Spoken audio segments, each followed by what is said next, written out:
Okay. Majina yafuatayo ni majina ya wasichana ambao walinililia niwatumie vocha, na baada ya kuwatumia vocha wakanilalamikia kwa nini nimewatumia vocha za 1000. Na remind you, hawa wasichana sio madem zangu.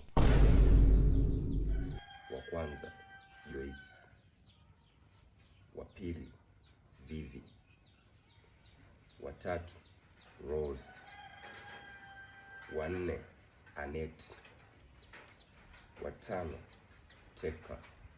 Tena Tekla nikutumia 2000 na bado kalalamika kwa nini nimekutumia vocha 2000.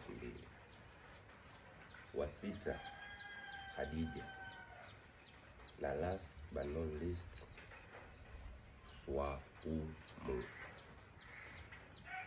Ungemwambia bwana wako kutumia vocha 5000, lakini mimi ni rafiki yako. Kutumia vocha 5000 unanipa chochote?